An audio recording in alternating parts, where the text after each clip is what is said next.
মামার এই ক্যামেলটা খুব সুন্দর না, ওর পাপা ওকে গিফট করেছে। ইনায়ার ড্যান্সের ভিডিও তোমরা দেখতে চাও? দেখতে চাইলে কিন্তু কমেন্টে জানিও।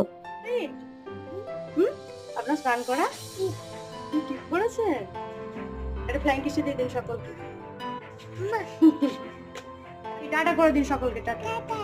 মামার স্নান কমপ্লিট, এই যে ওকে এখন লাঞ্চ করাতে বসেছি। ওই যে আগেই বলেছি যে বাচ্চাকে খাওয়াতে গেলে সব থেকে বেশি দরকার পেশেন্স, তো সেই ধৈর্যের সাথেই খাওয়া। খেতে বসলে একটা ছোট বাটিতে ভাত দিতে হবে আর হাতে একটা চামচ দিতেই হবে, নাহলে খাবে না। লাঞ্চ সেরে একটু ঘুমিয়ে গেছিল, আর এই যে উঠে সন্ধ্যাবেলা একটু শ্যালাক খাওয়াচ্ছে। ওর পাপা ওখানে কি পান মশলা টাইপের খাচ্ছিল, তো সেগুলো একটা একটা করে ওকে দিচ্ছে আর ও ওগুলোকে মজা করে করে খাচ্ছে। আর আমি ওর জন্য যে খাবারটা বানিয়ে নিয়ে এসেছিলাম ওর সেটা কিছুতেই খাচ্ছে না, তো আমি ওকে এখানে বলছিলাম, দেখুন আমি সকলকে জানিয়ে দিচ্ছি কিন্তু যে আপনি একটা পচা মেয়ে, আপনি একদম মাম খান না।